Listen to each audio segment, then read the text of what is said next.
The desert stretched endlessly in every direction, a barren expanse of dust and heat that seemed determined to test the endurance of anyone who dared call it home. At the far edge of this unforgiving landscape stood Fort Mason, a military base as old as some of its oldest veterans. From above, it looked like a scattering of squat beige buildings surrounded by high fences topped with razor wire, a patch of stubborn order carved into the wilderness. Inside, the rhythm of military life beat on. Drills at dawn, reports at noon, and the steady hum of machinery at night. When Lieutenant Sarah Mitchell stepped out of the transport vehicle and onto the cracked asphalt of the motor pool, she was met with more than just the blast of scorching air. She was met with eyes. Soldiers, some leaning against jeeps, others hauling gear, some simply passing by, all paused for a fraction of a second to size her up. New arrivals were always noticed, but Sarah was different. Her presence carried weight, though she said nothing. Sarah's boots touched the ground with deliberate precision, each step measured, as though she had already mapped out her place here. She wasn't tall, but she held herself in a way that made her presence impossible to ignore. Her uniform was crisp despite the long journey, her dark hair neatly pulled back, her gaze steady and unwavering. The desert heat pressed against her skin, but she refused to show discomfort. If Fort Mason was meant to test her, it would soon learn that she had endured harsher trials. Whispers moved through the ranks like desert wind. Some soldiers muttered about her reputation. She had earned commendations in logistics and strategy, proving herself during training operations that many men had failed. Others dismissed her immediately, believing her transfer was simply another experiment by the brass, a fleeting gesture of progressiveness. But there was also curiosity. The soldiers of Fort Mason were no strangers to hardship, but they were strangers to change. For years, the base had been governed by the same routines, the same rituals, and above all, the same shadow. Colonel Thomas Richards. His word was law, his temper legend. Against that backdrop, Sarah's arrival felt less like a transfer, and more like the arrival of a storm cloud no one could yet read. Sarah could feel the weight of their stares, but she did not acknowledge them. Instead, she focused on the base itself, absorbing every detail. The faint smell of gasoline hung in the air, mixed with dust and the metallic tang of desert wind. Trucks rumbled past, their drivers shouting orders. A group of recruits jogged by in formation, their boots striking in rhythm, their voices echoing chants that rose and fell like the pounding of war drums. She saw weariness in their faces, but also discipline. Her escort, a young sergeant named Daniels, hurried to keep pace with her. He glanced nervously around, aware of the attention she was drawing. "Ma'am, your quarters are on the east side, near the officers' hall. We'll get you settled in right away." "Thank you, Sergeant," Sarah replied, her voice calm, controlled. She didn't need to raise it to command respect. Daniels nodded quickly, almost relieved by her steady tone. As they walked, Sarah recalled the day she had received her assignment to Fort Mason. Her superiors had warned her about Richards. "He's old school," they had said carefully, which was military code for difficult, dangerous, and untouchable. He'd been at Fort Mason longer than anyone could remember, and though complaints had surfaced over the years, none had stuck. Rank had a way of shielding men like him. Sarah knew what they weren't saying aloud. Richards didn't like challenges. And she was about to be the biggest one yet. They arrived at her quarters, a small, neatly furnished room with a narrow bed, a desk, and a single window overlooking the training fields. Sarah set down her duffel bag and stood at the window for a long moment. Outside, soldiers were running obstacle courses under the unforgiving sun. Their shouts and the clatter of boots rose into the air, a symphony of discipline. But beneath it, Sarah could sense something else, a heaviness, an unspoken tension. She had seen it before, in other places where authority became tyranny. Later that evening, She made her first appearance in the officers' hall. Conversations quieted when she entered, as though the air itself shifted. Men seated around long tables looked up, some offering polite nods, others staring with open skepticism. At the far end of the room, Richards himself sat, a glass of whiskey in hand, his eyes narrowing as he studied her. His reputation had not exaggerated his presence. He was broad-shouldered, his face weathered, his stare piercing. Even seated, he exuded dominance. Sarah returned his gaze, neither deferential nor hostile. It was a look that said, "I see you. I'm not afraid." Richard smirked, a faint curl of his lips, as though he had just discovered a new game. The hall's murmurs resumed, but the tension lingered like static in the air. That night, as she lay on the narrow bed, Sarah replayed the day in her mind. She knew she had been tested the moment she stepped off that transport. Every look, every whisper, every silent judgment had been part of it. And she knew the real test was yet to come. But she did not fear it. Sarah Mitchell had not come to Fort Mason to survive. She had come to change it. And whether the soldiers knew it or not, the winds had already begun to shift.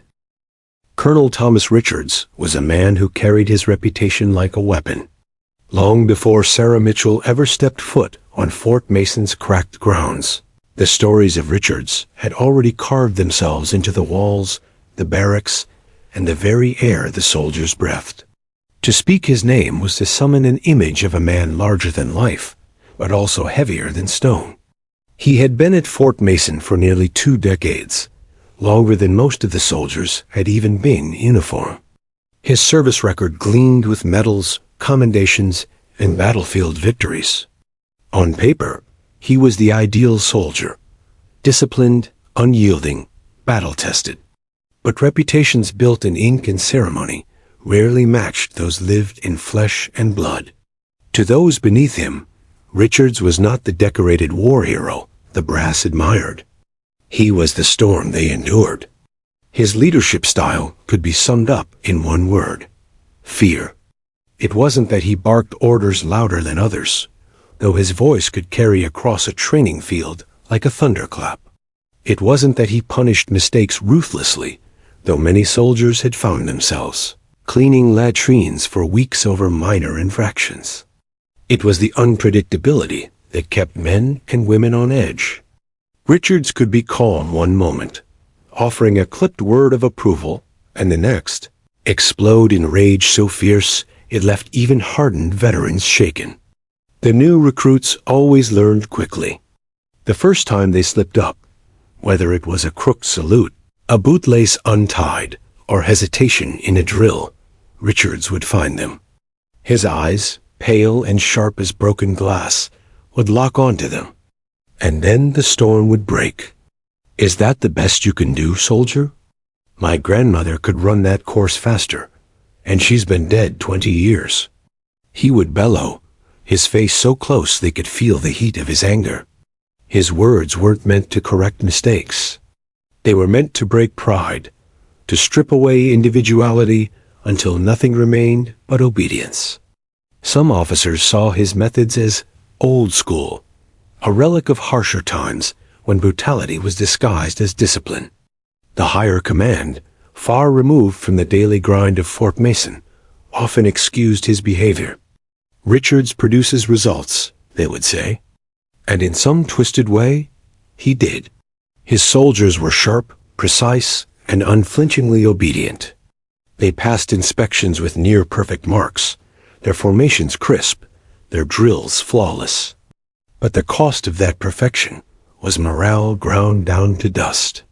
Behind closed doors, soldiers spoke in whispers. They told each other stories of the colonel's infamous outbursts, the sergeant he'd dressed down in front of an entire battalion for misplacing paperwork, the private who had been forced to run laps until his legs gave out, the captain who had requested a transfer after Richard slammed his fist through a desk during a disagreement. Each tale carried the same warning: do not cross him, do not question him, and above all, do not challenge him. To the outside world, Richards was an untouchable figure, the kind of man the military kept in place because they feared what chaos would emerge in his absence. But within the barbed wire fences of Fort Mason, his authority was not just respected, it was endured. When Sarah Mitchell walked into the officers' hall on her first night, she had unknowingly stepped into Richard's domain. The hall wasn't just where meals were shared. It was where dominance was silently measured. Richard sat at the head of the long table, his back straight, his hands resting like weights on either side of his glass. Conversation swirled around him, but he rarely spoke unless he wanted the entire room's attention. His presence was gravity, pulling every word and action toward him. As Sarah entered, the colonel's gaze fixed on her immediately. He didn't need an introduction. He already knew who she was.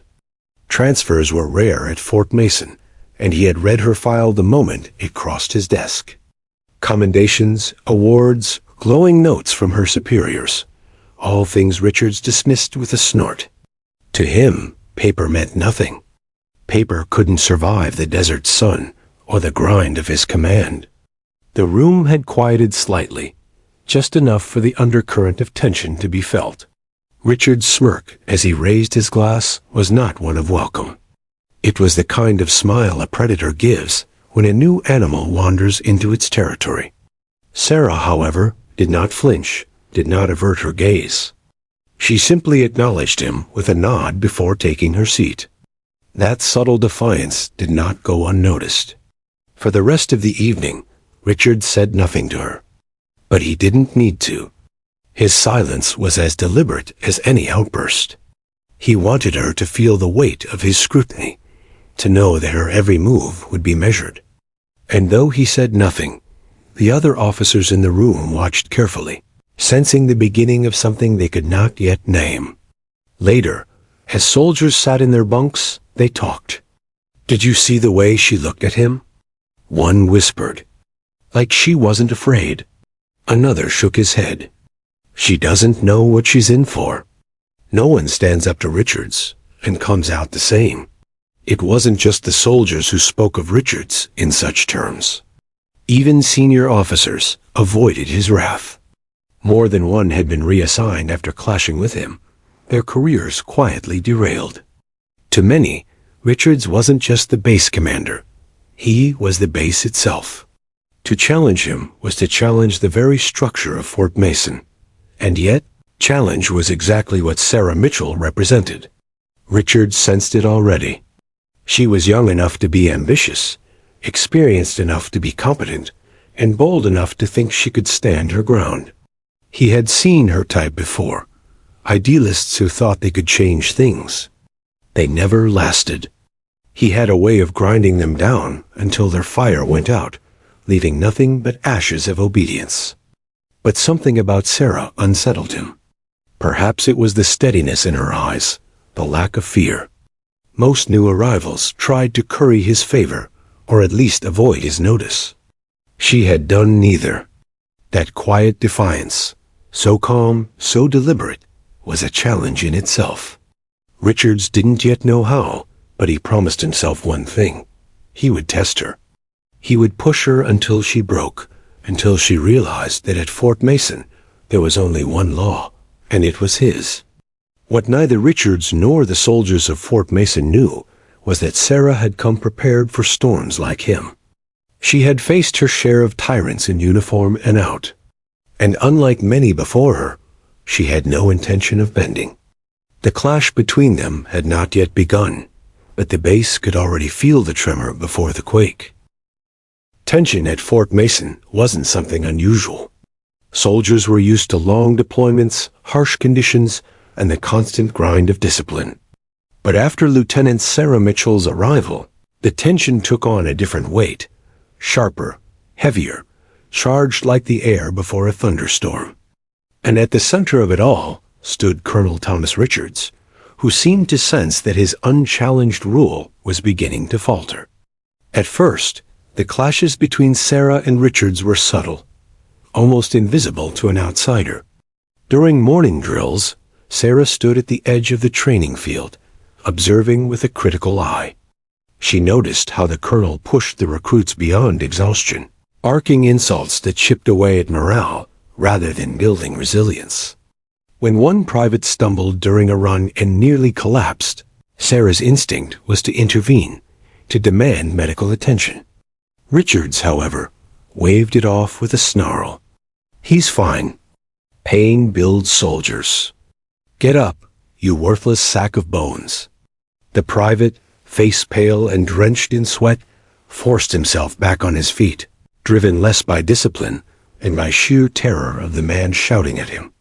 Sarah's jaw tightened, but she said nothing then. She was new, still learning the landscape. But inside, her resolve deepened. She had seen soldiers broken this way before, and she had sworn long ago never to allow it under her watch. The second clash came in the form of strategy. Richards favored aggressive tactics, relics of past campaigns, methods that had once brought him glory, but now seemed outdated in the modern military. In a staff meeting, he laid out a training simulation that emphasized brute force over precision. "We don't need fancy maneuvers," Richards growled, jabbing a finger at the map spread across the table. "We need to crush the enemy head-on, overwhelm them with strength." Sarah, seated across from him, calmly studied the map. Then, in her measured voice, she spoke. "With respect, Colonel, charging head-on leaves flanks exposed. A smaller, coordinated unit could outmaneuver us, rendering brute force useless. Precision isn't weakness. It's efficiency." The room fell silent. Officers shifted uncomfortably in their seats, their eyes darting between Richards and Sarah like spectators at a duel. Richards' eyes narrowed. "Are you suggesting I don't know how to run my own training exercises, Lieutenant?" "I'm suggesting there might be a better way," Sarah replied evenly. Her tone wasn't insolent, but it wasn't submissive either. It was steady, too steady. That steadiness infuriated Richards more than outright defiance. He thrived on fear, on seeing his subordinates shrink under his glare. Sarah's calm gaze felt like resistance. The meeting continued, but the unspoken lines had been drawn. Afterward, whispers spread through the base. Some admired Sarah's courage, whispering about her daring to challenge the colonel openly. Others shook their heads, convinced her career wouldn't survive long under his wrath. In the following weeks, the tension only thickened. During inspections, Sarah insisted that regulations be followed precisely, while Richards often waved off details as unimportant. She demanded accountability where he demanded obedience. When a soldier's rifle wasn't cleaned properly, Richards berated him publicly. Sarah, later, quietly took the same soldier aside, showing him patiently how to correct the mistake. The soldier never forgot that moment, or the stark contrast between his commanders. The soldiers began to notice. Some found themselves drawn to Sarah's approach, a quiet strength that didn't humiliate but inspired. Others were torn, fearful of Richard's wrath if they showed too much loyalty to her. Fort Mason was slowly dividing into two camps, those who clung to fear and those who began to believe in respect. One night, in the mess hall, the unspoken conflict spilled closer to the surface. Richards was at his usual table, surrounded by officers who laughed a little too loudly at his jokes.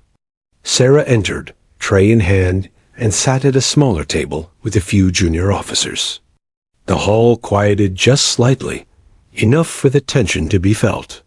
Richards raised his glass in her direction, his smirk sharp.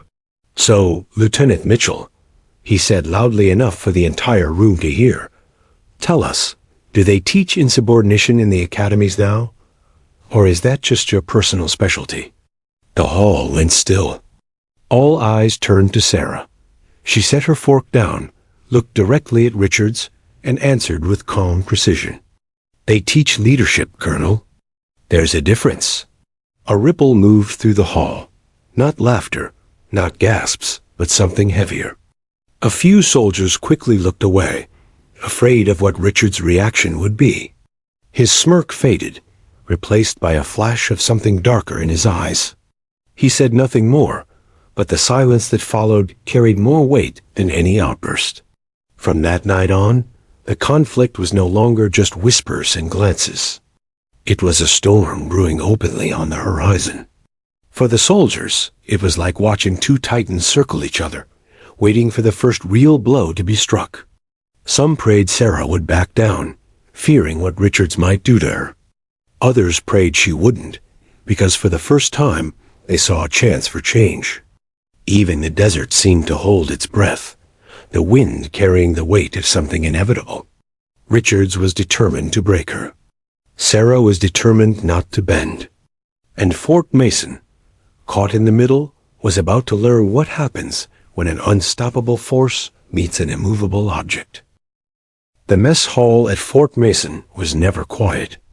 At mealtimes, it came alive with clattering trays, the scrape of chairs against the concrete floor, and the hum of voices rising and falling like waves. Soldiers crowded the long tables, swapping stories, venting about drills, or laughing too loudly at inside jokes. The hall smelled of overcooked beans and burnt coffee, the kind of food that kept bellies full but spirits low. It was a place where rank blurred slightly, where privates and sergeants mingled in the same lines, and where for a brief half-hour each day, the weight of military life felt a little lighter. At afternoon, however, the air was heavier than usual. Soldiers sensed it the way animals sense a coming storm. Lieutenant Sarah Mitchell had entered the hall carrying her tray, her posture as straight as ever, her gaze unwavering. She walked to her usual seat near the end of a table, where a few junior officers had learned to gather around her, drawn by her calm authority. Across the room, Colonel Richards sat in his commanding position near the center, a group of loyal officers at his side.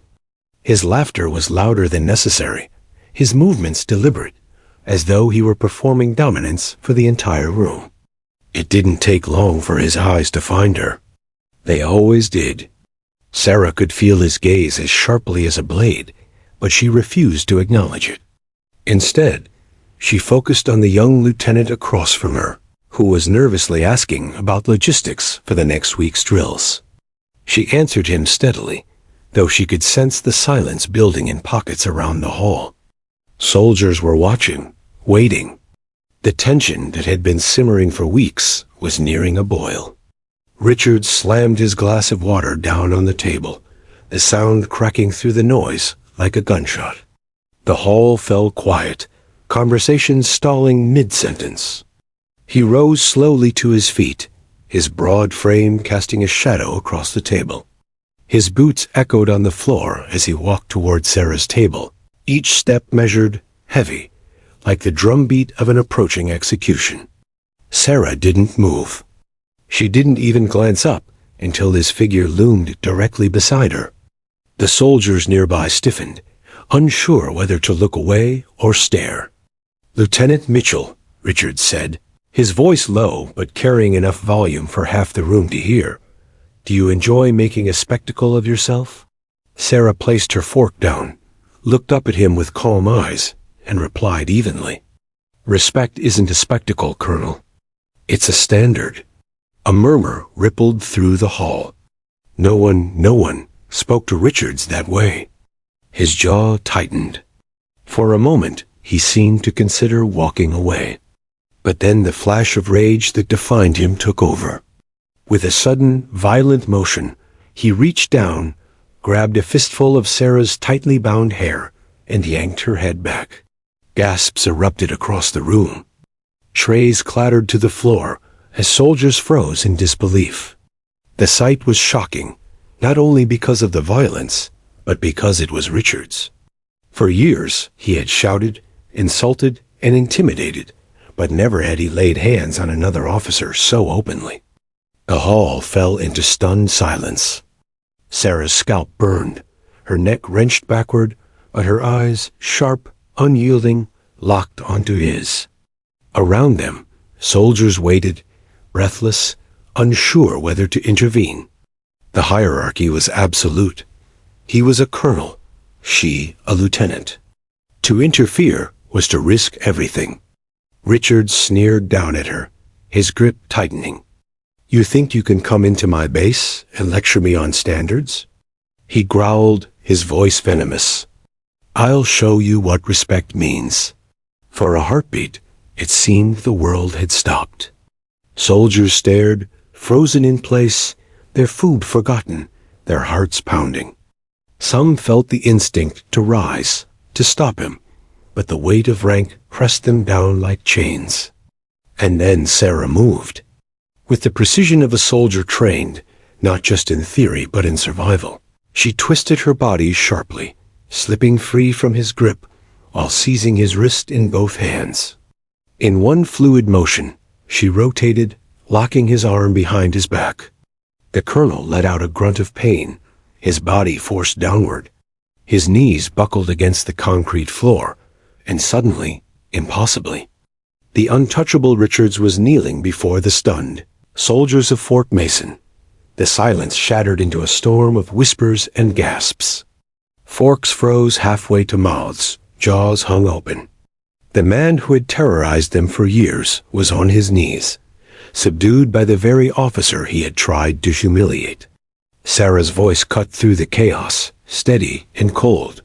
"No one," she said, her eyes never leaving Richards, "is above respect." She held him there for a moment, her grip firm but controlled. She didn't lash out, didn't humiliate him further. She simply held him until he stilled, until the room had fully absorbed what had just happened. Then, with deliberate calm, she released him and stepped back. Richard stumbled to his feet, his face red with fury and humiliation. For a moment, it seemed he might lash out again, but the weight of 100 eyes on him stopped him.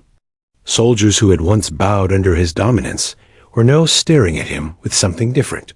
Disbelief, even contempt. He could feel his authority cracking like glass. Without a word, he turned and stormed out of the hall, his boots striking the floor in angry rhythm. The heavy doors slammed shut behind him, leaving the hall in stunned silence. For several long seconds, no one moved.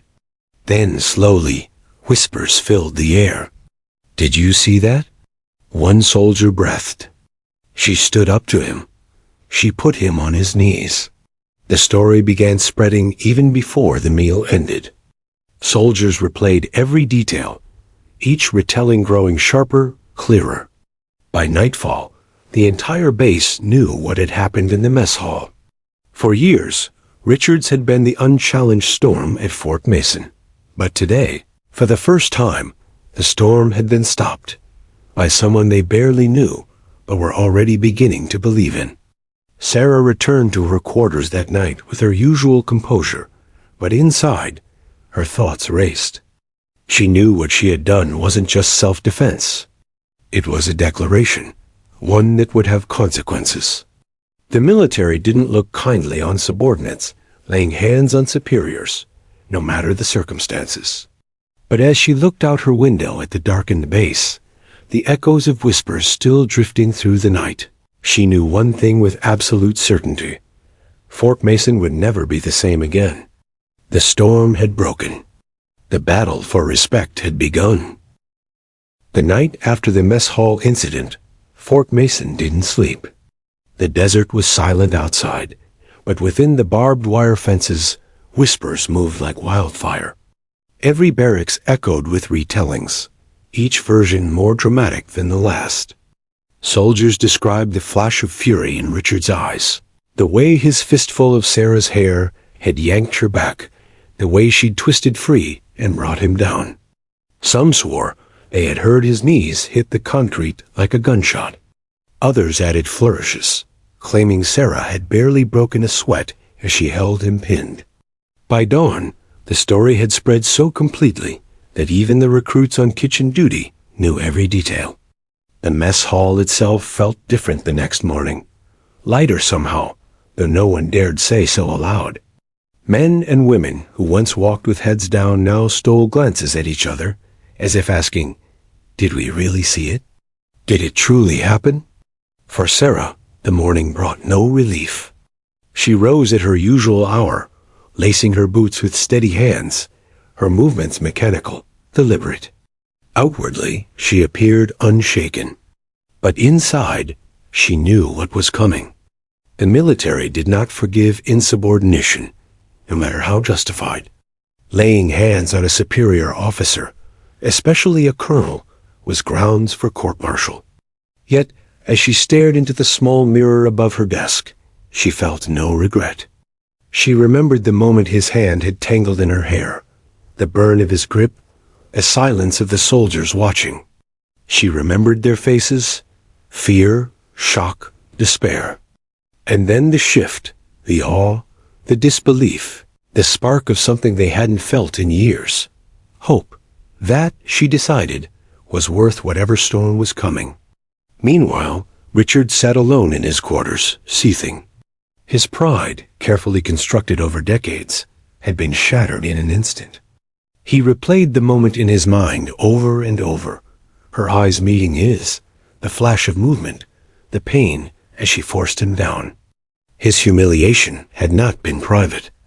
It had unfolded before dozens of soldiers, men and women, who had once feared him like a god. Now they had seen him kneel. That image haunted him. He smashed a glass against the wall, the shards scattering like his broken authority. To Richards, Sarah was no longer just a lieutenant. She was a threat, one that had to be crushed before the base slipped out of his grip.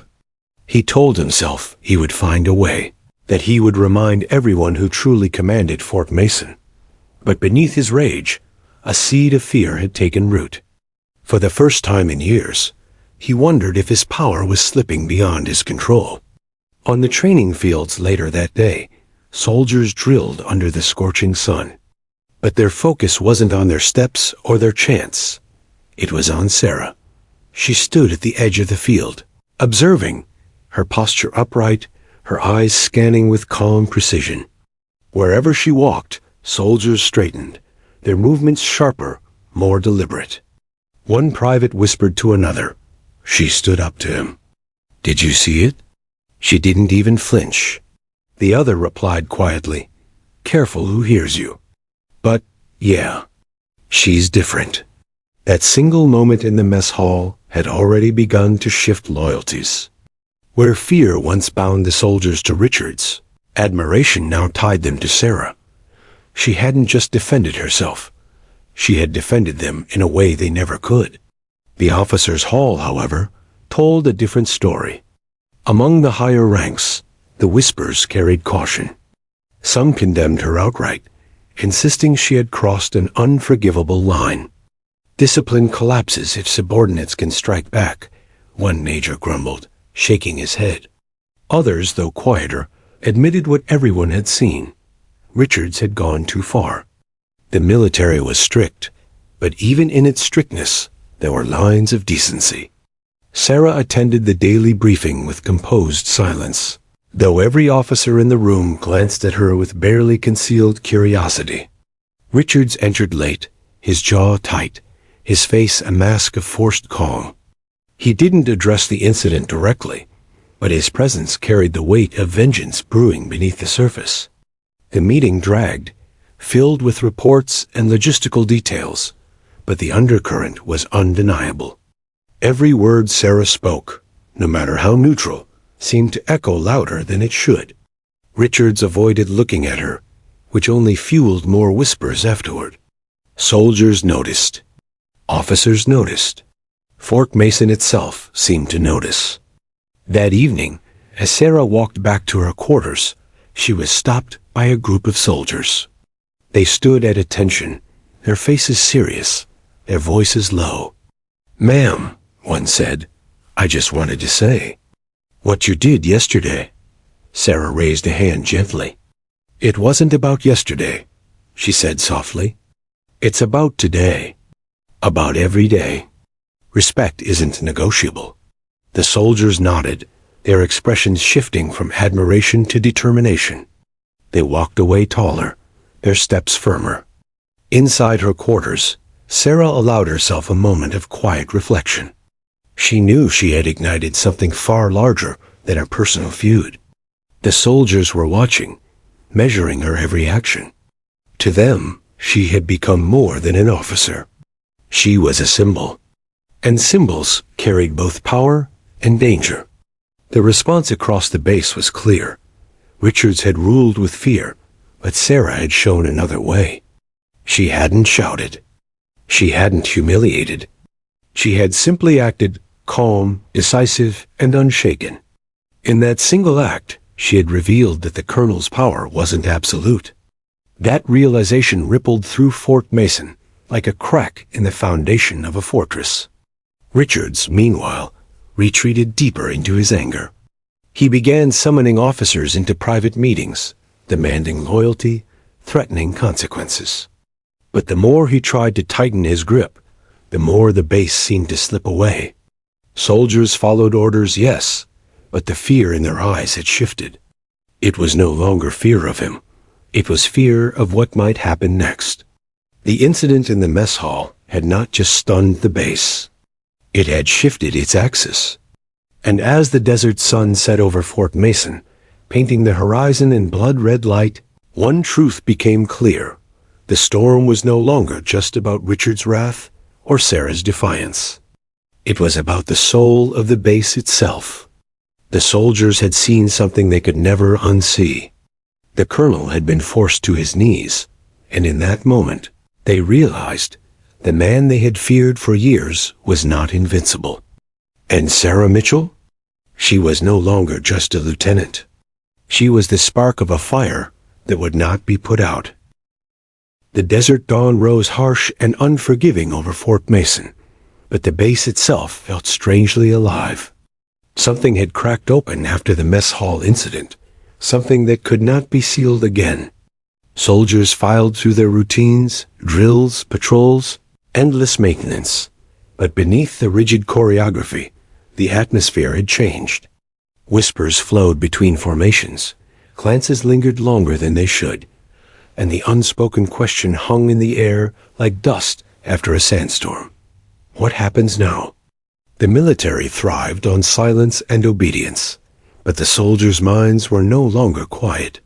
They had seen the unthinkable, their iron-fisted colonel brought to his knees. And though they continued their duties with practiced precision, their loyalties were shifting in dangerous ways. The colonel's counterattack, Colonel Richards, wasted no time. By sunrise, his fury had hardened into strategy.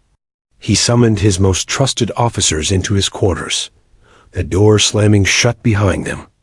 A room was heavy with cigar smoke and tension.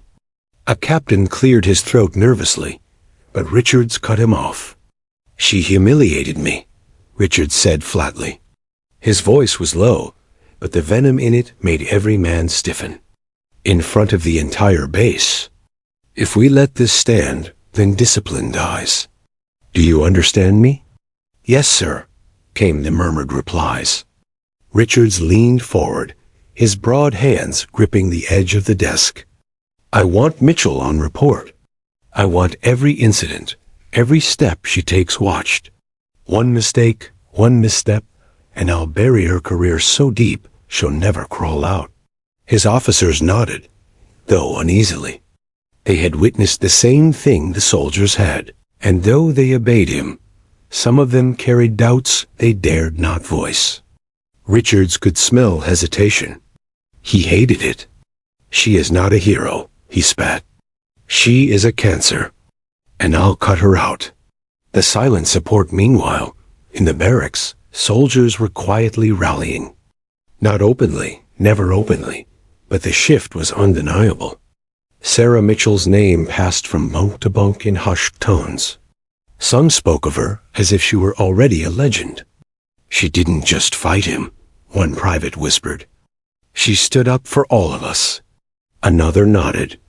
I've never seen anyone look him in the eye like that. Not once. It wasn't open rebellion, not yet, but it was enough. Soldiers walked a little taller when she passed, their salutes sharper, their voices steadier. Even the most beaten-down veterans of Fort Mason, the ones who had endured Richard's cruelty for years, seemed to breathe easier knowing someone had finally stood against him. Sarah felt their eyes on her wherever she went. It wasn't admiration she sought. It was respect. But respect, she realized, was exactly what she had given them, and now they were returning it in kind. The summons, the official notice, came 2 days later. Sarah Mitchell was summoned to the command office for an inquiry into conduct unbecoming of an officer. She read the paper without a flicker of expression, then folded it neatly and slid it into her pocket. She had expected it, perhaps even sooner. The military machine was predictable in that way. It always punished those who disrupted order. When she entered the command building, soldiers in the hallway turned their heads subtly, watching. None dared speak, but the silence itself carried weight. It was as if the entire base was holding its breath. Inside, Richard sat behind his desk, flanked by 2 senior officers who served as his silent witnesses. His eyes gleamed with restrained fury as Sarah saluted sharply and stood at attention. "Lieutenant Mitchell," he began, his voice dripping with false calm. "You stand accused of assaulting a superior officer. Do you deny this charge?" "I defended myself, sir," she replied, her tone firm but respectful. "And I defended the standard of respect that should exist on this base." The senior officers shifted uncomfortably. Richard's lips curled into something between a smile and a snarl. "You humiliated your commanding officer," he said, his voice rising. "That is not defense. That is insubordination. And you will face consequences." Sarah didn't flinch. "With respect, sir, consequences belong to actions. And yours were witnessed by the entire base." The words struck like a slap. Richard's face darkened, his hand tightening into a fist on the desk. But he didn't explode. Not here, not in front of witnesses. He dismissed her curtly, promising the inquiry would continue. As Sarah walked out, she knew she had not won, but neither had he. The inquiry was a weapon, yes, but it also forced Richards into the open. His threats were no longer whispered. They were official. That made him vulnerable. The weight of symbolism that night, Sarah sat alone in her quarters, the desert wind rattling against the thin window pane. She stared at the blank walls, her mind restless. She hadn't asked for this role. She hadn't sought to be anyone's savior. But the soldiers' eyes, the whispered words in the barracks, the way they carried themselves now, all of it told her the truth. She had become something larger than herself. A symbol. It frightened her more than Richards ever could. A symbol could inspire, yes, but it could also be destroyed. And in that destruction, everything it represented could collapse. She tightened her fists. She could not falter now. Not when so many depended on the possibility she represented. Cracks in the fortress. The days that followed revealed deeper fractures in Fort Mason. Training drills became uneven. Discipline wavered. Some soldiers still feared Richards, obeying his commands with robotic stiffness, but others looked to Sarah as if awaiting her unspoken approval. The chain of command, once absolute, was fraying. Richards felt it, too. He pushed harder, his punishments more severe, his orders more relentless. He barked louder, demanded longer drills, punished minor mistakes with humiliating tasks. But the more he tried to assert control, the more resistance he met. Quiet resistance, subtle, but undeniable. A sergeant deliberately slowed his march, forcing Richards to shout. A private stared too long, too steadily during inspection. Small acts, easily overlooked, but together they told a story. The fear was breaking. A quiet warning late one evening, Sarah was approached by Captain Ellis, a seasoned officer who had served under Richards for years. His face was lined, his voice gravelly with age. "Lieutenant," he said quietly, catching her just outside the barracks. "You've started something you can't stop. Richards won't rest until he breaks you. Be careful." Sarah studied him, trying to read the intent behind his warning. Was it genuine concern? Or a veiled threat? "I didn't start this, Captain," she said evenly. "I just refused to look away." Ellis gave a slow nod, his eyes weary. "That's what makes you dangerous. To him, and maybe to all of us." He walked away before she could reply. The base holds its breath. The inquiry loomed like a storm on the horizon. But for the soldiers of Fort Mason, the true trial had already begun. Every drill, every meal, every glance in the hallways carried the weight of change. Richard's authority was no longer absolute. Sarah's presence was no longer just tolerated. It was watched, measured, quietly respected. The base was no longer united under fear. It was divided between the old rule of tyranny and the fragile, growing hope of something better. And everyone knew it. The aftermath of the mess hall incident wasn't ending. It was only beginning. The storm broke on a blistering afternoon. The desert sun pounded Fort Mason until the sand shimmered like molten glass. But inside the base, the heat was nothing compared to the tension. Word had spread quickly. Colonel Richards was calling for a public disciplinary assembly. Every soldier on the base was ordered to attend. Assemblies weren't uncommon. Lectures on discipline, celebrations of achievement, the occasional award ceremony. But this one was different. The summons carried no reason, no commendation, no explanation. Just an order. Attendance mandatory. By the time the soldiers gathered in the yard, lined in rigid formations, the atmosphere was electric. Everyone knew what this was about. Everyone knew the colonel had been waiting for this moment. And everyone's eyes, whether they admitted it or not, flicked toward Lieutenant Sarah Mitchell. She stood near the front of the formation, her posture perfect, her face unreadable. Inside, she felt the weight of 100 gazes pressing against her back. She knew this was it. Richards wasn't just after punishment. He wanted spectacle. He wanted to reclaim what he had lost in the mess hall: fear. The heavy doors of the command building swung open, and Colonel Richards stepped out. He wore his full dress uniform, medals gleaming in the sun, his stride long and commanding. He looked every inch the decorated leader he pretended to be, but his eyes betrayed him. They burned not with confidence, but with rage, a rage that had been simmering since the day Sarah put him on his knees. The soldiers snapped to attention as he approached the podium. His voice boomed across the yard. "Fort Mason," he barked. "Discipline is the lifeblood of this base. Without it, we are nothing but chaos. And when an officer dares to defy the chain of command, when arrogance threatens the very order we live by, it is my duty to ensure consequences are swift and clear."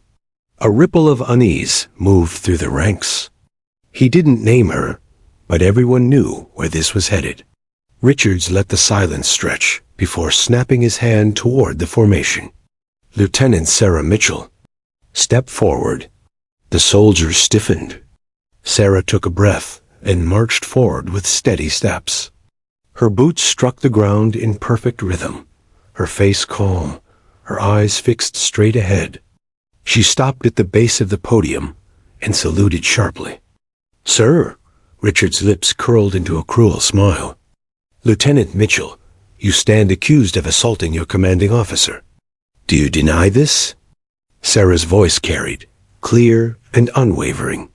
"I acted in defense, sir. Defense of myself and of the standards this uniform demands." Gasps whispered through the ranks.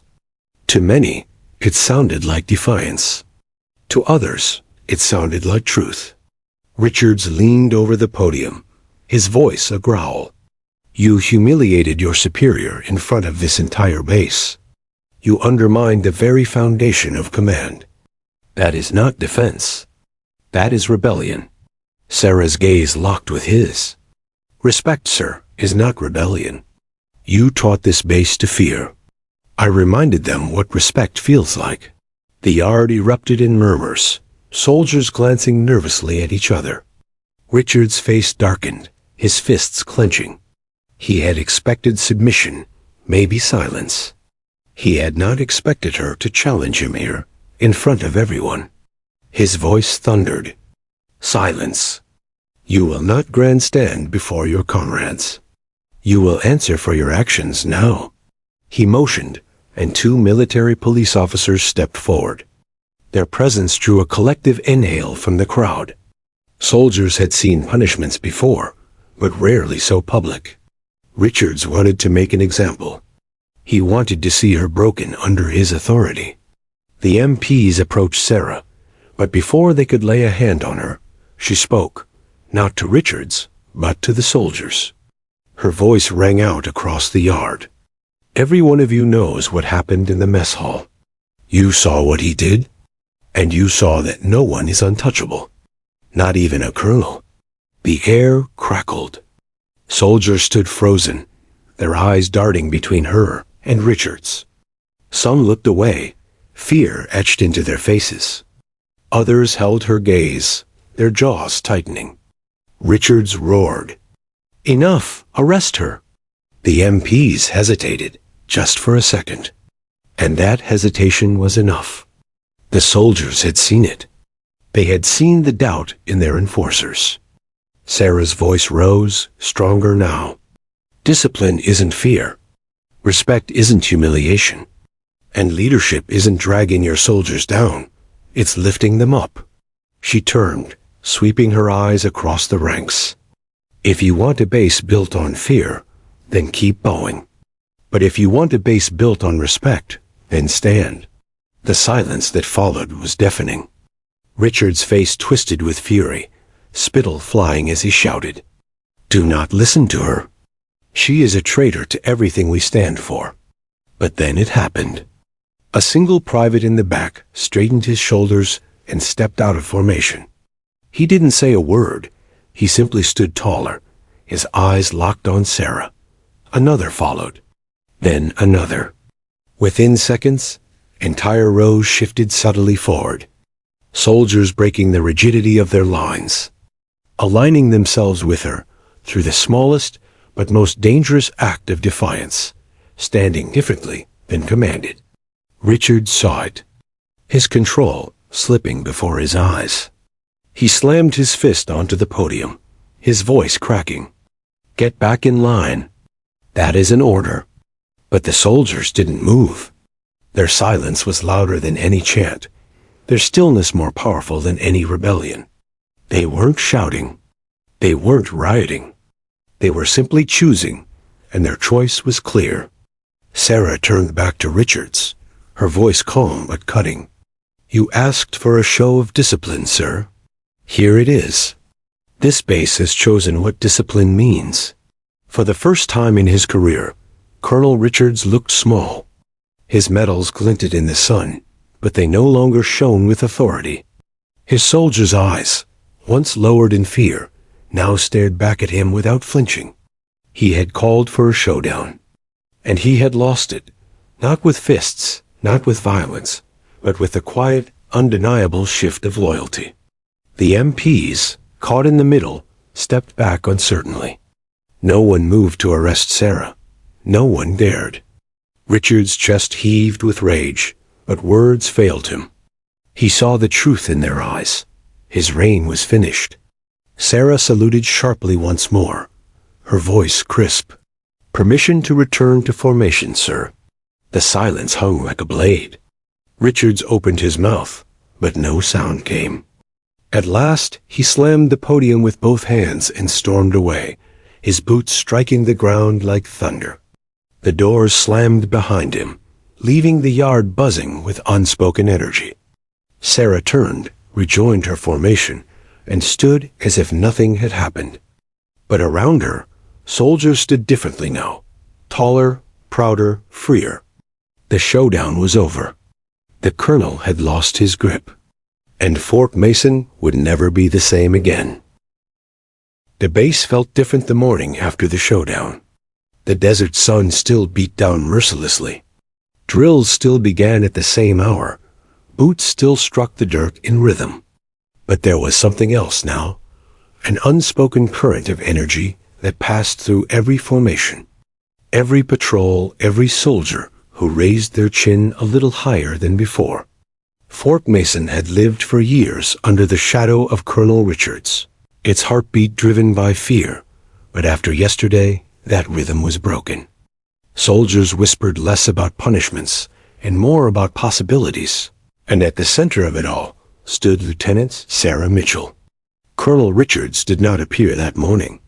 For a man who thrived on presence, his absence screamed louder than any order he had ever given. Rumors spread quickly. Some said he was locked in his quarters, unable to face the eyes of soldiers who had watched his authority crumble. Others whispered that higher command had already been informed of the incident, that reports were being written, that his downfall was imminent. A few swore they had seen him drinking late into the night, his anger curdling into something closer to desperation. Whatever the truth, one fact was undeniable. His grip on the base had shattered. Without Richard stalking the grounds, the silence made room for something else, the voices of the soldiers themselves. During morning drills, their cadence chants carried a different tone. They sang louder, sharper, with conviction. Drill sergeants who had grown used to dead-eyed compliance noticed it immediately. A grizzled sergeant muttered under his breath, almost with awe, "They've found their backbone again." In the mess hall, the change was just as stark. Soldiers who once ate in silence now leaned across tables, speaking freely, sharing stories, even laughing. The heavy weight of tension that had once pressed down on the room was gone, replaced by an energy that felt alive. And everywhere Sarah went, heads turned not with fear, not even just respect, but with gratitude. Sarah herself did not bask in it. If anything, it unsettled her. She had never sought to be the center of attention. Her career had been built on steady service, not spectacle. Yet now, she was the quiet axis around which everything revolved. Alone in her quarters one evening, she replayed the moment in her mind, the colonel's grip on her hair, the soldiers rising in her defense, the MPs hesitating, the way Richards had lost control of the room he thought he owned. She knew the danger wasn't over.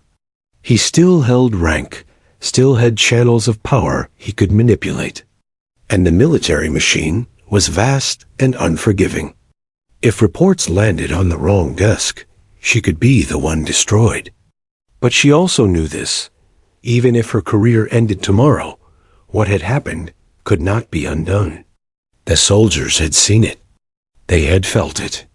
Fear had been broken, and once broken, it could not be rebuilt in the same way. 3 nights later, Richards made his final attempt to reclaim what he had lost. He stormed into the officers' briefing, his uniform pressed, his medals shining, his voice booming with forced authority. "This base has fallen into chaos," he declared, "and it is the fault of one officer. Lieutenant Mitchell has poisoned discipline with her arrogance. I demand immediate transfer and court-martialed proceedings." The officers exchanged uneasy glances. No one rushed to agree. Some shifted in their seats. Others kept their eyes fixed on the table. Finally, Captain Ellis, the same man who had once warned Sarah about Richard's cruelty, spoke. His voice was steady, gravelly, with years of command. "With respect, Colonel, the only chaos I've seen is soldiers who found pride in their service again." Richard's face turned crimson. "Pride without discipline is anarchy," he roared. Ellis did not flinch. "Discipline built on fear isn't discipline. It's slavery." The silence that followed was damning. For the first time, Richard seemed to understand that he was alone. The officers weren't rallying behind him, weren't echoing his fury. They were watching him unravel. His hand slammed against the table, his words dissolved into a mutter of betrayal, and then he stormed out.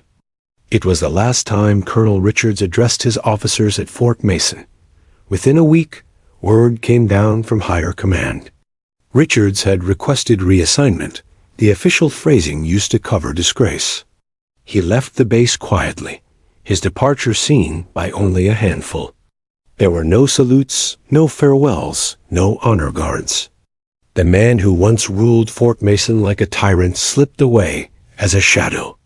Sarah was not officially given his place hierarchy in the military. Didn't shift that quickly, but something had changed nonetheless. In meetings, officers looked to her more often. Soldiers responded to her presence with sharper precision. Even the toughest sergeants seemed to measure their standards against the quiet example she set. She had not asked for it, but leadership had settled on her shoulders all the same. Weeks passed, and Fort Mason itself began to transform. The drills were still punishing, but they were no longer exercises in humiliation. Mistakes were corrected firmly, not mocked. Discipline remained ironclad, but it was tempered by fairness. Soldiers volunteered for tasks with a sense of ownership. The atmosphere was still military strict, demanding, unforgiving of laziness, but it was no longer suffocating. A private summed it up one night in the barracks. "We still sweat. We still bleed. But now we know why. And it's not because we're afraid, it's because we're proud." Sarah never made speeches. She didn't raise her voice or revel in authority. She didn't need to. She led with consistency, with action. Her standards were high, her expectations unwavering, but her corrections were fair. When soldiers faltered, she corrected them without cruelty. When they excelled, she acknowledged them simply. Slowly, her influence spread beyond Fort Mason. The story of the showdown traveled through the grapevine, whispered at training schools, shared at other bases. The tale of a lieutenant who had stood against her colonel and won became more than gossip. It became legend. Months later, Sarah stood at the edge of the parade ground as the sun sank into the desert horizon. The soldiers marched in perfect rhythm, their voices carrying across the open air, strong and proud. She watched them, her chest rising with quiet pride. This was never about her. It was about them, about every soldier who had once bent under fear and now stood tall with dignity. Richards was gone, but his shadow lingered. Yet in that shadow, something new had grown: resilience, unity, respect. Sarah turned away from the field, her boots crunching softly in the gravel. She didn't smile, but her eyes softened as she walked back into the twilight. Fort Mason had been transformed, and in that transformation lay the true victory.